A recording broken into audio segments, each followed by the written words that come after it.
할렐루야. 아멘. 우리 행복한 경산중앙교회 우리 수요예배 잘 나오셨습니다. 오늘 이 시간에도 하나님께서 원하시는 예배자로 한 사람 한 사람 다 세워지시기를 예수님의 이름으로 축복합니다. 아멘. 오늘 우리가 읽은 본문은요, 참 잘 아는 내용입니다. 그래서 쉽게 읽혀지는 부분이죠. 특별히 막 통독하다 보면 어떻습니까? 참 큰 산과 같은 레위기를 만나기 전에 있는 성경이다 보니까 이 출애굽기까지는 또 초반에 있는 1장, 2장, 3장 이 정도까지는 우리가 뭐 거의 다 이렇게 통독을 했던 기억이 있습니다. 오늘의 이야기는요, 아주 드라마틱합니다. 이스라엘이 애굽의 노예로 있을 때였습니다. 하나님의 백성 아브라함의 자손들이 노예로 있었다라는 것도 문제인데 더 큰 문제가 하나 생겨버리죠. 무엇입니까? 애굽의 왕이 위기의식을 가질 정도로 히브리인들의 인구가 폭발적으로 성장을 한 것입니다. 노예들이라서 많으면 좋기는 한데 그 수가 너무 많아지다 보니까 애굽의 왕이 부담을 느낄 정도로 그런 상황이 도래한 것이죠. 그래서 산파들한테, 아기를 받는 산파들한테 어처구니 없는 명령을 내리지 않습니까? 아이들이 태어나는 것을 이렇게 딱 보고 있다가 딸이 태어나면은 가만히 두고 이제 아들들이 태어나면은 강에다가 버려서 죽여버려라 라는 이런 잔인한 이야기를 하게 됩니다. 요즘에 그 푸틴 한창 많이 나오지 않습니까? 사실 푸틴보다 더 잔인한 명령을 이 애굽 왕이 하게 됩니다. 제가 이 말씀 준비하다가요, 감정이입이 막 되는 겁니다. 왜 그러냐면은 지금 저희 아내가 이제 둘째를 임신하고 있는데 이제 16주가 지났습니다. 그래서 병원에 가 보니까 이렇게 보여주더라고요. 여기에 뭐가 있죠? 이렇게 존재감을 아주 드러내고 있는 요게 있죠. 그러면서 아들이라는 것을 이렇게 은근슬쩍 알려주더라고요. 그래서 제가 설교를 준비하다가 내가 만약에 이 당시에 살고 있었던 히브리 아빠였다라면 내 마음이 어땠을까 생각해 보니까요, 정말 끔찍한 어떤 그런 감정들이 느껴지더라고요. 아무튼 이런 어려운 상황 가운데 하나님을 경외하는 산파들을 통해서 모세가 죽임을 당하지 않고 부모님의 품에서 커가게 됩니다. 여러분, 그런데 좀 문제가 생기는 것이 이제 한 100일 정도 되니까 이 아기를 숨길 수가 없는 겁니다. 응애 하는 이 소리가 막 우렁차게 집 밖을 막 나서니까요, 부모들이 더 이상 숨길 수가 없어서 고민에 빠지게 됩니다. 그래서 이 아이를 그냥 죽일 수는 없고 애굽 왕 바로의 딸이 자주 목욕을 하러 오는 어떤 한 곳이 있는데 그곳으로 타이밍을 맞춰서 흘려보내기로 작정을 합니다. 여러분, 여기까지 이야기 우리가 사실 정말 많이 들어봤던 이야기 아닙니까? 너무 익숙합니다. 그래서 결국 어떻게 됩니까? 바로의 딸 이 공주가 목욕을 하러 왔다가 모세를 발견하고 그를 건져내어서 아들 삼고 애굽의 왕자로 커가는 스토리 우리가 잘 알고 있지 않습니까?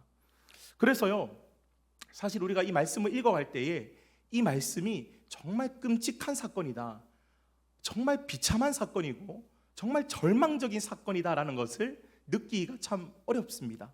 그냥 편안하게 말씀을 읽고 지나가는 것이죠. 여러분, 한번 생각해 보시기를 바랍니다. 모세의 부모가 애굽 그 공주와 이렇게 미리 만나서 짠 것도 아니고 아무리 갈대 상자를 튼튼하게 방수까지 해서 만들었더라도 그것이 안전하게 잘 흘러갈 것이라는 보장도 없고요. 또 지금도 이 나일강에는요, 2가지 종류의 악어들이 산다고 합니다. 엄청 크고 흉악한 큰 악어가 살고 있고요, 또 좀 온순하지만 작은 악어가 살고 있어서 이 당시에 애굽 사람들도요, 그 이제 악어 모양으로 한 신들을 만들어서 막 섬길 정도로 악어들을 많이 두려워했다라고 합니다. 그러니까요, 이 상황 정말 쉽지 않은 상황인 것이죠. 사실 모세는요, 뭐 역청과 뭐 나무진을 발랐다, 뭐 갈대 상자 튼튼하다, 사실 그것은 우리가 성경을 다 아는 사람이니까 그것을 보면서 그렇게 느끼는 것이지만 모세의 부모와 또 뭐 어린 아기 모세가 뭐 느끼지 못했겠지만 그 상황은요, 정말 그냥 죽을 수밖에 없는 절망적인 인생이 바로 모세의 운명이었다라는 것입니다. 그래서 오늘 이 말씀을 가지고 우리가 첫 번째로 함께 한번 생각해 볼 것은요, 모세는 죽을 수밖에 없었던 인생이었다라는 것입니다. 우리 한번 따라합시다. 죽을 수밖에 없었던 인생. 죽을 수밖에 없었던 인생. 다시 말씀드리지만요, 모세는 죽을 수밖에 없었던 인생이었습니다. 사실 물에 띄워지기 전부터 버려질 것이 예정되어 있었던, 태어날 때부터 절망적인 인생이 바로 이 모세의 인생이었죠. 물에 떠내려가는 중에 숯불이 걸릴 수도 있고 악어들이 밥이 될 수도 있는 그런 상황. 모세를 발견한 애굽의 공주가요, 이 히브리인 아기를 보고 걷어줄 것이라는 보장이 없는 상태였죠. 히브리인 아기라고 하면서 아빠의 명령에 따라서 이 아기를 어떻게 해버릴 수도 있는 그런 상황 아니었습니까? 그래서 제가 말씀을 준비하면서 이 100일밖에 안 된 이 모세 아기의 인생을 두고 가만히 한번 생각해 보니까요, 한 단어로밖에 생각이 들지 않더라고요. 무슨 단어이냐면요, 바로 비참함이라는 단어입니다. 예전에 제가 어떤 한 책을 보니까 이 비참함이라는 것을 이렇게 표현하더라고요. 여기서 저기까지 아주 넓이가 넓은, 그리고 깊이가 깊은 강이 있습니다. 내가 강을 딱 보고요, 여기서부터 저기까지 수영을 해서 건너갈 수 있겠다라는 어떤 자신감이 든 겁니다. 그래서 물에 첨벙 뛰어들어서 수영을 해 나가는데 이제 한 반 정도 왔는데 갑자기 몸에 힘이 빠지기 시작하고 또 물이 막 입으로 들어오고 당황을 하게 되면서 발이 땅에 닿지 않는다라는 것을 느꼈을 때에 절망적인 상황에 빠진 것이죠. 돌아갈 수도 없는 강 한가운데서 느끼는 그런 상황과 감정, 그것을 보고 비참함이다라고 이야기를 하는 것을 본 적이 있습니다. 어떻게 해도 내 힘과 내 능력으로는 그 상황을 벗어날 일만의 가능성도 보이지 않는 상황, 그것을 보고 비참함, 이렇게 이야기를 합니다. 모세는요, 누군가의 도움이 없이는 아무런 소망이 없는 비참한 존재였습니다. 우리는 공주에 의해서 모세가 건져질 걸 알아서 아무 생각 없이 말씀을 보지만 물에 떠내려가고 있는 아기를 생각해 보면 정말 불쌍하고 절망적인 인생이죠. 여러분, 근데 그런 거 아십니까? 사실 우리가 모세와 같은 인생이었습니다. 우리도 비참한 인생이었습니다. 나의 힘과 나의 능력으로는 결코 우리들에게 있는 문제, 특별히 죄와 사망의 이 문제를 해결할 수가 없었습니다. 어떻게 해서도 내 힘으로는 구원을 얻을 수 없는 존재, 죄와 비참함 가운데 빠져서 허우적거리고 있었던 인생들이 바로 우리들이었다라는 것입니다. 여러분, 이것이 아멘이 되십니까? 여러분, 마음이 좀 불편해도요, 유쾌한 이야기가 아니더라도 사실 이것에 아멘이 되셔야 됩니다. 예, 그렇습니다. 저는 원래 본래부터 하나님의 진노에 빠져서 아무런 구원받을 만한 소망이 없었던 죄와 사망과 비참함 아래에 있는 존재였습니다라는 이 고백에 아멘이 되셔야지만이 이 뒤에 이어지는 하나님의 은혜에 있어서도 아멘 할 수가 있는 줄을 여러분 믿으시기를 바랍니다. 아멘. 그래서요, 지금은 우리가 이렇게 수요일 저녁에 나와서 하나님 말씀도 보고 말씀의 뜻도 깨닫기도 원하고 하나님의 뜻을 발견하기를 원하고 그렇게 살아가기를 우리가 몸부림치면서 그렇게 살아가기를 원하지만, 우리가 태어날 때부터 하나님의 뜻이 무엇인지를 깨닫고 태어나거나 우리가 하나님의 뜻을 알고 태어나는 사람은 한 사람도 없는 것이죠. 우리는 모두 아담 안에서 죄인 되어 죄인으로 태어난 존재들인 것입니다. 조금 다른 예가 될지는 모르겠지만요, 이번 주에 저에게 있었던 이야기를 잠시 들려드리려고 합니다. 요즘에 우리가 행복 매뉴얼에 따라서 아침 9시만 되면 이제 하는 일이 있죠. 우리 태신자들에게 말씀 카드, 예쁘게 이제 만들어진 말씀 카드를 전하는 일을 합니다. 저도 이제 저의 태신자들에게 9시가 되면 이제 그것을 전달을 했는데요. 지난 월요일이었는데 말씀 카드를 받은 저의 태신자인 친구가 답장이 이렇게 온 겁니다. 아침에 너무 반가운 마음으로 카톡을 딱 열어봤는데 딱 6글자가 적혀 있었습니다. 뭐라고 하냐면은 명철이 누구냐 이렇게 묻는 거예요. 그래서 내가 순간 이게 무슨 이야기인가 싶어가지고 이렇게 가만히 봤어요. 명철이 이게 무슨 말? 근데 가만히 보니까 제가 보낸 말씀이요, 여러분 이게 웃으시는 분들은 다 아시는데 이 말씀이었습니다. 우리 다 같이 한번 이 말씀 읽어볼까요? 잠언 우리 말씀 시작. 너는 마음을 다하여 여호와를 신뢰하고 내 명철을 의지하지 말라. 아멘. 좀 부족한 친구가 아닙니다. 외국계 무역회사 다니고 똑똑한 친구예요. 근데 그냥 언뜻 이렇게 보고는 명철이 누구야 이렇게 저한테 묻는 겁니다. 그래서 제가 사실은 그날 참 이게 좀 우스워서 저희 이제 팀 우리 목사님들 카톡방에 공유도 하고 그냥 좀 한참 웃었습니다. 그러다가 이렇게 생각이 들더라고요. 예수 안 믿는 사람들, 하나님 모르는 사람들은 하나님의 말씀이 이렇게 익숙치 않고 하나님의 말씀과 이렇게 많이 떨어져 있구나. 하나님의 뜻과는 전혀 상관없는 삶을 그들이 살아가고 있구나 라는 그런 생각을 하게 되었습니다. 여러분, 우리의 과거도 그러하였죠. 정말 마음이 아프지만 저의 태신자인 제 친구도 지금은 죄와 비참함의 그 상태, 죽을 수밖에 없는 상황 가운데 놓여 있습니다. 여러분, 이 비참함은 절대로 내가 해결할 수가 없습니다. 물에 빠져서 허우적거리는 이 비참한 인생은요, 누군가가 손을 잡아서 건져내어 주어야지만이, 건져 올려 주어야지만이 소망이 있는 줄을 여러분 믿으시기를 바랍니다. 아멘. 그래서요, 우리가 두 번째로 한번 생각해 볼 것은 바로 이것입니다. 한번 따라합시다. 건져진 인생. 건져진 인생. 여러분, 소망이 없었던 비참한 상황 가운데 있었던 모세를 애굽 왕의 딸 공주님이 건져 올리게 되죠. 그리고 그의 이름을 내가 물에서 건져내었다라는 의미로 모세 이렇게 짓게 됩니다. 모세의 건져짐이 어떤 건져짐입니까? 죽음으로부터의 건져짐이고 비참함 가운데에서부터의 건져짐이죠. 여러분, 은혜가 무엇입니까? 은혜를 우리가 많은 말로 설명할 수가 있지만 저는 이 말을 참 좋아합니다. 자격 없는 자를 자격 있게 하시는 것. 다시요. 자격 없는 자를 자격 있게 하시는 것. 여러분, 이게 진짜 은혜죠. 죽어야 할 자였습니다. 살 자격이 없는 자였습니다. 그런데 건져내어 주시죠. 살 자격이 있게 만들어 주십니다. 무언가 잘한 것이 있어서 그런 것이 아니라 그냥 그렇게 하셨습니다. 그것이 바로 은혜인 것입니다. 여러분, 모세가 무언가를 잘하였습니까? 모세가 왕자로서 살아갈 만한 어떤 대단한 일을 했습니까? 그렇지 않죠. 아무것도 하지 않았습니다. 그런데 모세는 물에서 건짐을 받았고 왕자의 신분으로 살아가고 거기에 유모로 온 사람이 누구였습니까? 엄마 요게벳이었죠.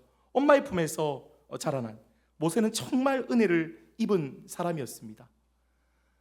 이 부분도 우리에게 적용시켜서 생각해 보지 않을 수가 없습니다. 사랑하는 여러분, 우리 또한 그렇지 않습니까? 우리도 모세와 같이 건짐을 받은 자임을 여러분 믿으시기를 바랍니다. 어떤 사람은 외로움 속에서 건짐을 받은 사람도 있죠. 어떤 사람은 많은 실패 속에서 하나님을 만나고 건짐 받은 사람들도 있습니다. 또 어떤 사람은요, 너무 낮은 자존감 때문에 인간관계가 되지 않고 사회생활이 되지 않는 그러한 사람들도 우리 중에 있었을지 모릅니다. 그 가운데 하나님의 위로하심과 내가 너를 사랑한다라는 메시지에 건짐을 받은 사람도 있겠죠. 그리고 인생의 목적이 무엇인지 몰라서 방황하다가 하나님을 만나고 건짐받은 사람이 우리 중에 있을지도 모르겠습니다. 우리는 상황들은 다 다르지만 하나님께 건짐받은 하나님의 백성들인 것입니다. 그러나 우리가 모두가 동일하게 건짐받은 곳이 있습니다. 가장 큰 은혜죠. 무엇입니까? 바로 죄와 비참함으로부터의 건져짐입니다. 우리 모두는요, 죄로 인해서 영원한 멸망에 이르기에 마땅한 사람들이었지만 예수 그리스도의 십자가 은혜로 말미암아 모두 죄와 사망으로부터 건짐을 받은 그런 믿음의 사람들인 것을 여러분 믿으시기를 바랍니다. 아멘. 할렐루야. 아멘. 그래서요, 우리는 모두 모세입니다. 죽을 수밖에 없었던 그 물에서 내가 너를 건져내었다라는 이름이 어울리는 그런 모세들인 것입니다. 그래서 이 시간에요, 우리 옆 사람의 한번 이름을 한번 불러봤으면 좋겠습니다. 새로운 이름으로요, 우리 모세 집사님, 모세 권사님, 모세 장로님 이렇게 한번 불러봤으면 좋겠는데요. 제가 한번 시작하면 부끄럽지만 한번 불러보겠습니다. 시작. 네, 감사합니다.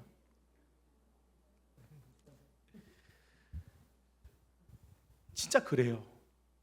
우리가 정말 건짐 받았습니다. 내가 나를 건져내었다.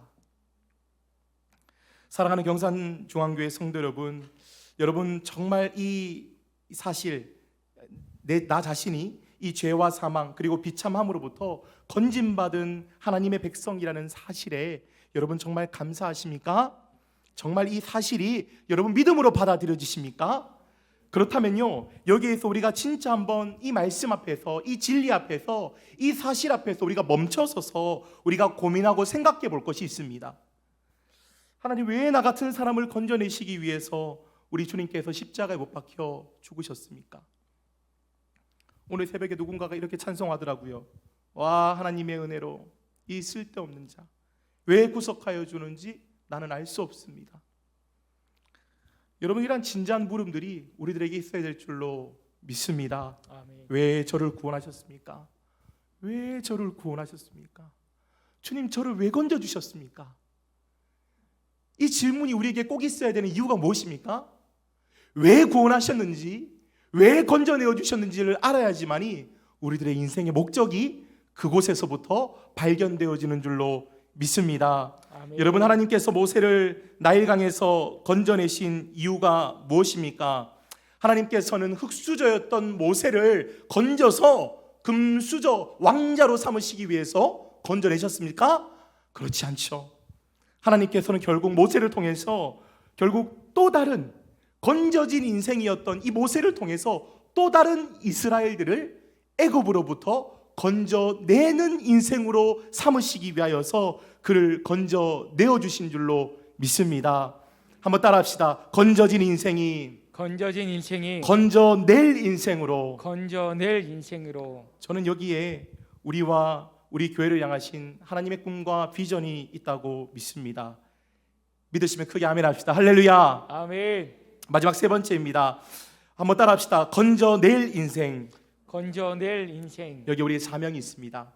여러분, 하나님은요, 우리를 그저 나 혼자만 만족하면서 교회에 왔다 갔다 그냥 개인적인 신앙생활만 하기 위하여서 우리를 건져 주신 것이 결코 아닙니다. 하나님께서는 우리 모두를 모세와 같이 하나님의 귀한 이 구원의 도구로 또 통로로 우리를 사용하기를 원하시는 것입니다. 그래서 예수님께서도 그렇지 않습니까? 제자들을 찾아가셔서 말씀하시죠. 나를 따라와라. 나를 따라오면 내가 너희를 사람을 낚는 어부가 되게 하겠다. 여러분, 예수님께서 뭔가 부족해서 제자들을 부르신 것이 아니죠. 손이 부족해서 나 혼자서 다 감당하기가 어려우니까 내가 너희들의 도움을 좀 받아야겠다, 그렇게 하시면서 부른 것이 아니죠. 하나님도 마찬가지 아니십니까? 하나님께서 이스라엘 백성들을 출애굽시키시지 못해서 모세라는 사람을 하나님이 세우셨겠습니까? 그렇지 않죠. 하나님께서 온 세상의 주권자 되시고 왕이신 그 하나님께서 정말 연약한 우리들과 아름다운 동력을 하시기를 원하신다라는 것입니다. 그것이 우리들에게 정말 감격이고 감사가 되어야 될 줄로 믿습니다. 죄로 인해서 죽을 수밖에 없는 우리들을 하나님의 자녀 삼아주신 것도 무한히 감사한데, 우리들에게 하나님의 꿈을 나누어 주시고 내가 너를 통해서 일하겠다, 내가 너를 통해서 나의 꿈을 이루어 가겠다라고 말씀하시는 하나님의 이 음성이, 오늘의 이 말씀이 우리들에게 정말 감격이 되고 감사가 되고 사명이 되는 여러분들 되시기를 예수님의 이름으로 축복합니다. 아멘. 사랑하는 여러분, 건져내는 사람들로 살아내시기를 주님의 이름으로 축복을 다시 한 번 더 드립니다. 아멘. 그래서요, 제가 한 두 가지 정도 좀 실천적인 권면의 말씀을 짧게 드리고 말씀을 좀 마무리하려고 합니다. 여러분, 첫 번째로 좀 드리고 싶은 말씀은요, 사랑하는 여러분, 여러분의 그 일터에서 사회생활, 만나는 어떤 인간의 그런 관계들 속에서 다른 이들을 건져내는 사람으로, 또 그런 사람답게 삶을 살아내시기를 주님의 이름으로 축복을 드립니다. 아멘. 세상에서 살아갈 때요, 예수 믿는 사람들이 욕먹는 이유는 딱 한 가지인 것 같아요. 너희나 세상 사람들이 말했을 때 너희나 내가 다를 바가 없다라는 이 말이 사실 가장 치욕적인 말인 것이죠.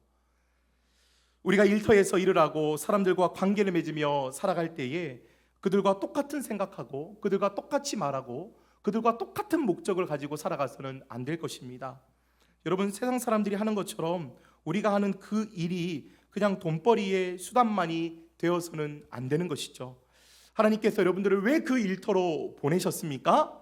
하나님께서 왜 그 일터에서 사람들과 만나도록 하시고 살아가도록 우리를 그곳으로 보내셨습니까? 보내신 이유는 분명합니다. 그곳에 있는 사람들을 건져내는 사람으로 우리가 살아가기를 원하신다라는 것입니다. 그래서 여러분 결국 우리들의 직업과 또 우리들의 이런 인간관계를 통해서 하나님께서는 그들을 건져내시기를 원하신다는 것을 알고 그 삶을 살아내시는 여러분들이 되시기를 주님의 이름으로 축복합니다. 아멘. 그러려면요 어디 내 힘으로 되겠습니까? 결국에 성령의 도우심이 필요합니다. 성령 하나님 지혜를 주십시오. 일터 가운데서 예수 믿는 사람답게 살아갈 수 있도록 하나님 용기를 주십시오. 지혜를 주십시오. 힘을 주십시오. 아멘. 구할 때에 우리 하나님께서 지키시고 인도하시고 힘 주실 줄로 믿습니다. 아멘. 두 번째로는요, 이게 참 저도 어려운 것인데 사랑하는 여러분, 가정에서도 다른 이들을 건져내는 사람으로 살아내시기를 주님의 이름으로 축복을 드립니다. 아멘. 특별히 아직 예수님을 믿지 않는 가족들이 있는 분들이 계시죠. 정말 그러한 가족들에게 감동을 주는 사람으로 살아내시기를 축복합니다. 아멘. 이 부분도요 나의 힘으로 안 되는 것 같습니다. 성령님 도와주십시오. 내가 어떤 말을 지혜롭게 해야 되겠습니까? 내가 어떤 삶을 아름답게 살아가야겠습니까? 구하여야겠죠. 여러분, 그래서 결국 가족들에게 감동 줘서 뭐합니까? 감동 줘서 뭐합니까? 그들의 마음을 활짝 열어서 뭐합니까?